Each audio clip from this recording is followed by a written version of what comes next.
กลับสบายดีย้ำค่ำตาพี่น้อง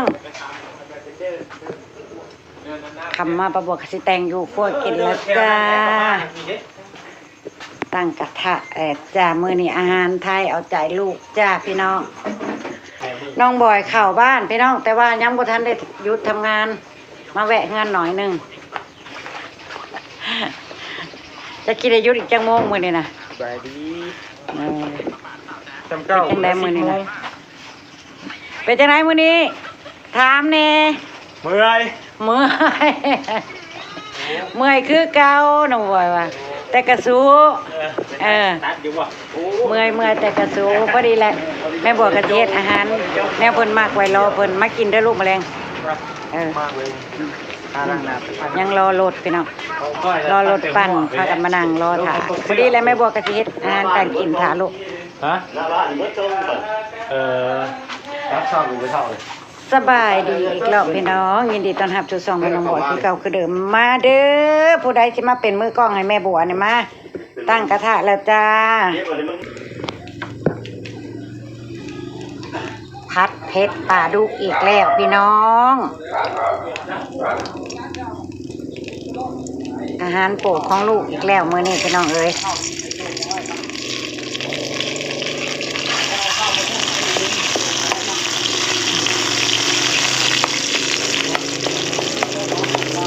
ผัดเผ็ดปลาดุกให้ลูกกินอีกแล้วจ้าปลาดุกกระปัวทอดแล้วเรียบร้อยพี่น้องก็ได้เบิ่งเพราะว่าคายก๋วยเตี๋ยวไปน้ำทอดไปน้ำแลนหนาแลนลังก๋วยเตี๋ยวนะส่วนไรพอกินมากินรอบค่ำแบบนี้เพิ่นขึ้นมาแต่เวียแต่งานนะเพิ่นหิ้งเลยพี่น้องตะขลนคนครัวกันเผ็ดไปน้ำคายไปน้ำเนาะพี่น้องไม่ค่าเอาเบิดทุกอย่างโลดเนาะดิกเนาะเสร็จแล้วก็สิพัดอาหารโปรดให้ลูกกินจ้ะโอ้ยหอมแล้วจ้ะพี่น้องหอมแล้วเบิดระเบิดพริกเนี่ยเอาให้เบิดซื้อมาพี่น้อง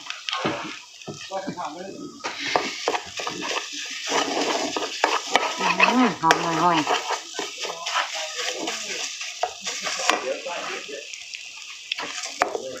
หอมพัดเพชรข่อยหนึ่งจัก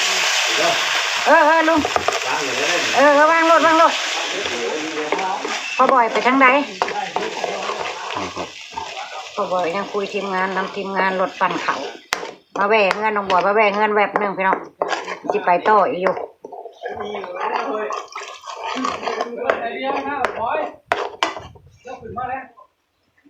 เก็บไว้รถน้องดีกว่านี่นะแม่ใช้น้ำปลาไหมเด้ใส่เต็มน้ำปลานิดนึงนะพี่น้องโบนิดแล้วดีกว่าขนาดนี้โบนิดแล้วดีกว่าไปต่อเลยน้องบอยแวะเข้าห้องน้ำไปเดินต่อใส่โรตีนิดนึงจังนัวใส่ผงนัวนิดนึง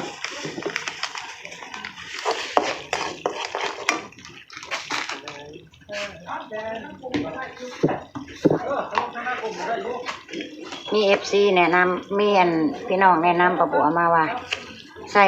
กะทิแทนน้ำเปล่าแห้งอร่อยประบัวสิลองเบิ่งอยู่จักจืดนึงแต่ว่าเท่าที่พันมาประบัวก็บ่ได้ใส่หรอกใส่น้ำเปล่าประจำแนะนำมาประบัวกับสิลองประบัวมักลองจากพี่น้องแล้วประบัวสิเอากะทิมาหยอดนิดนึงเนาะลองหยอดน้ำกะทิคือพี่น้องเพิ่นแนะนำมาก่อนมันสีเข้มข้นแม่นบ่พี่น้องแต่สิลองเบิ่งผัดพริกแกงประกอบกับบ่ได้ค่อยใส่น้ำกะทิบ่เคยใส่น้ำกะทิเคยถ้าผัดพะแนงหรือไปมือเดียวเด้อวะแต่มีอีกร้านนึงนี่ย่างมากโลดเด้อนี่ทีมงานรถปั่นข้าวมะพร้าวน้องบิ๊กถึงเฮือนเลยพี่น้องเอ้ยเป็นได้นี่เป็นได้บ่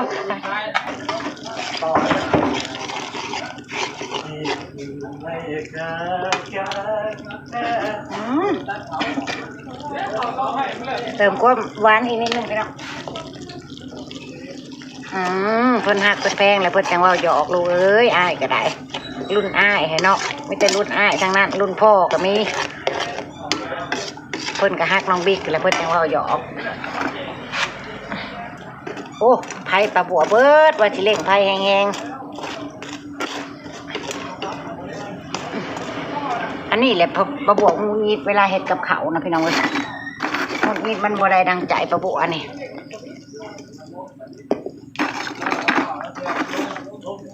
ขันแห้งร้ายผัดไหมจวดเขาขันคอยร้ายผัดบัวเทิงใจอันใดก็ได้เนาะเตาถ่าน แต่ว่าความหอมต่างกันได้พี่น้องเตาแก๊สกับเตาถ่านเฮ็ดอาหารนี่ความหอมต่างกันนะเอาบีกเนาะใส่พริกซอยลงไปนิดนึงเพิ่มความเผ็ดในเพิ่นในนิดนึง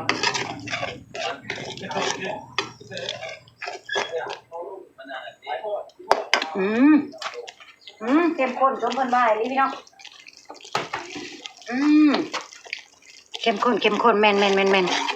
ใส่กะทิลงไปนิดนึงนี่โอ้ยแซ่บเลยจ้ะพี่น้องเอาเดือดปัดให้ทอดเนาะตามด้วยใบมะกรูดซอยใบโหระพานิดนึงพี่น้องกระบวยใส่เข้าไป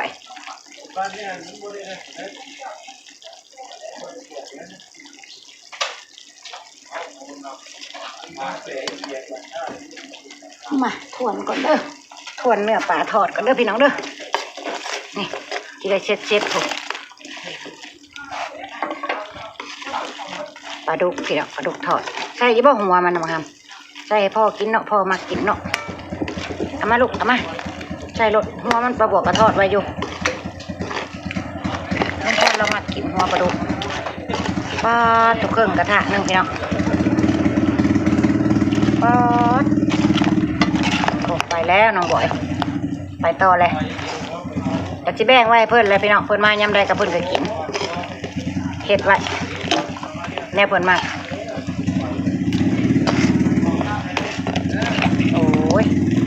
มันเยอะเกินเนาะพี่น้องเนาะคุกกันจนบ่อยากได้แบบแม่นอันตะพีมันบ่แม่นตะลิวโอเคแล้วจ้ะพี่น้องโอเคแล้วจ้ะซ้ำนี่ก็แซ่บสุดแซ่บแล้วจ้ะปลูกหอมใบโหระพาใบมะกรูดซอยขึ้นมาหินโอเคจ้าพี่น้องมากินน้ำกันได้จ้ะเด้อนี่เรียบร้อยพี่น้องผัดเผ็ดปลาดุกของปลาบัวอาหารโปรดลูกชายข่อยจ้าพี่น้องจ้าเอามาพี่น้องมาลงมือเอาตัวไหนลูกสบายดีแล้วข้ามใจมันจ้าสบายดีน้องผัดเผ็ดปลาดุกน้องโปรดลูกชายจ้ามือนี่จัดให้โอ้ยกินแห้งๆแล้วบ้านนี้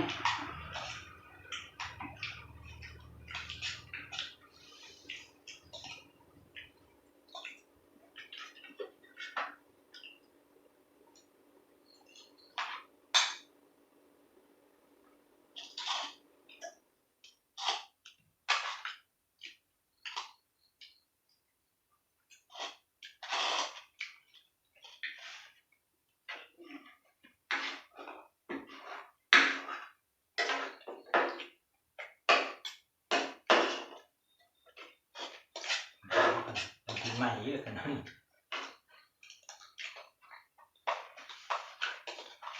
บ่เคยซื้อข้าวอันยี่ห้อนี้มากินตั้งแต่เนาะ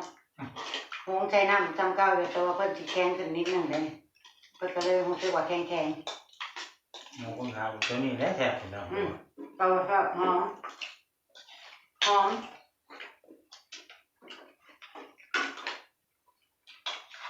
เอาบุกไปกินเถื่อน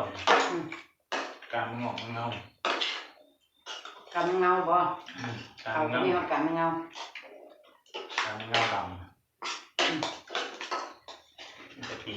คนไทยได้ของมะลิเพื่อน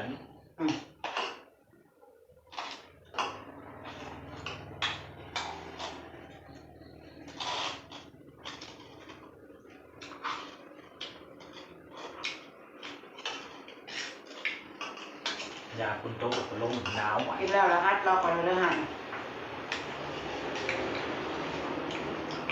ง่ายมากนะเปิด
ไอ้ว่าเขาลูก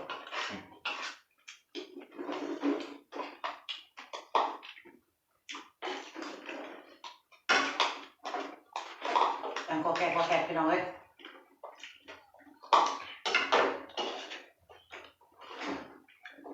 มากินยางมากกว่า ก็ใช้ถ้าทานแน่ก็แน่โพด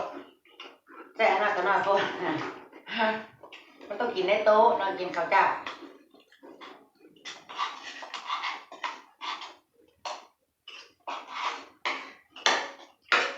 หางนี่ขอเรียกว่าก่อนหาง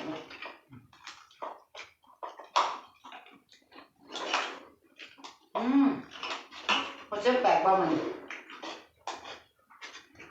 ผัดเผ็ดบางบัวลองใส่กะทิแซ่บเข้มข้นพี่น้องจังเลยวันนี้เจ้าหนาก็ต้องใส่กะทิครับเข้มข้นที่ผ่านมาบัวใช้แต่น้ำเปล่าแทน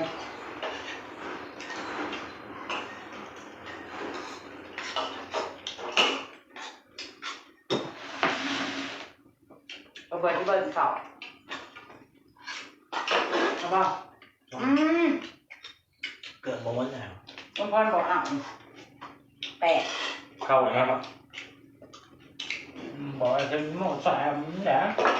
บ้านหนาบอก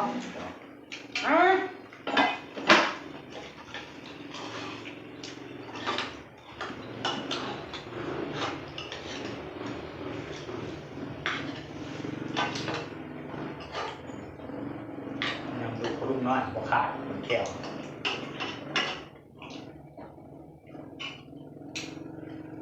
ไม่ต้องเฮ็ดกับเขาเลยนี่พี่น้องเยอะแยะของงูข่าวกิโลปกติจะกินมื้อลูกขันกินอันนี้เลย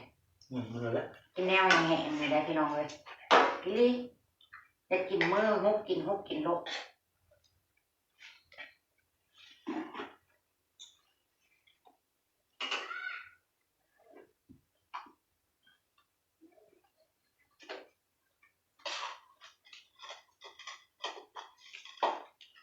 มันมัดกวดเขา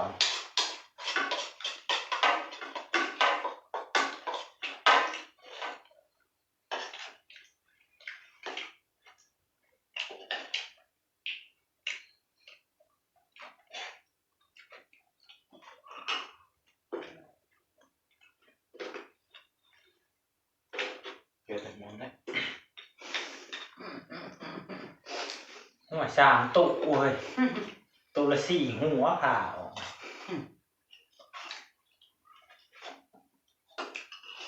12เปลี่ยนตัว3ตัวแบบนั้นเลยก็กำนวนถือจ้ะก็ไล่ไปแล้วนั่นเลยไล่ไปนี่อันนี้กับ2อันนี้กับ2ดีไปเวลาลูกค้ามาซื้อกันฟ้องชิ้นเงินบ่ค่อยเป็นได้พี่น้องพ่อน่ะมันความเก่งเรื่องเลขเก่งจะหนักเป็นใบ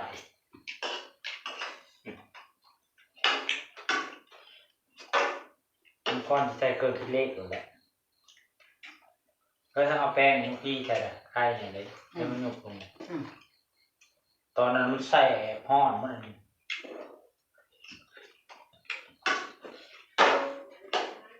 คอยน้องเจ้าจังแต่งโอเค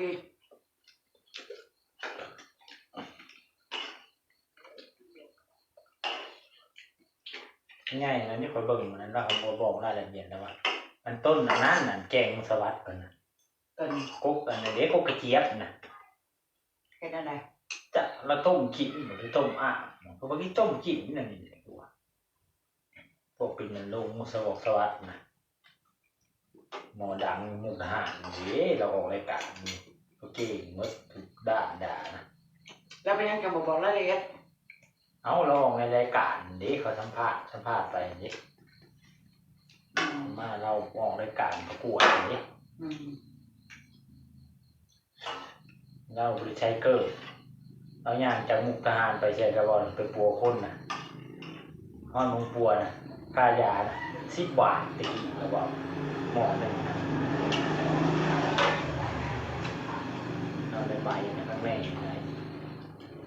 ขนาดต้ม แผนโบราณ ขนาดต้มเป็นน้ำมาเนี่ยเริ่มนึ่งดาวโบถือยาอีกอย่างดีใบแห้งมันนี่กระโดดที่ชื่อเราคงจักต้นนั้นต้นนี้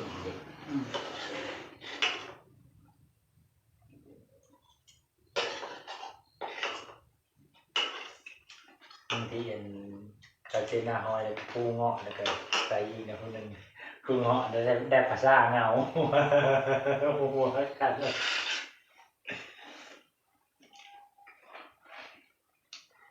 ปูเงาะมันได้เนี่ยเราเอามาฟังนะสาวน้อยร้อยหัว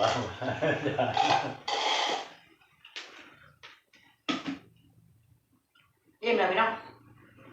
อิ่มกันเลยเพราะว่าถ้าท่านกินก้อยห้อยต่างห้อยบ้างนี่ได้เนาะ3 โมงนี่ มันน่าจะยากก็ได้เนี่ยแค่บริเดอร์คุยเยอะกว่านี้แค่แน่นอนคือว่าเนี่ยคุณพรแค่นอนไม่อยากเลย แต่ก็ต้องกิน อยากเป็น ว่านอนเดินๆไปมันจะหิวลาไปจากกันจ้ะพอประกวดอะไรครอบครัวในคลิปหน้าจ้ะพี่น้องขอบคุณทุกกำลังใจขอบคุณทุกการติดตามเด้อพี่น้องเด้อฝากเบิ่งโฆษณาเป็นกำลังใจให้ประกวดในเด้อพี่น้องไปแล้ว สบายดี อะไรดี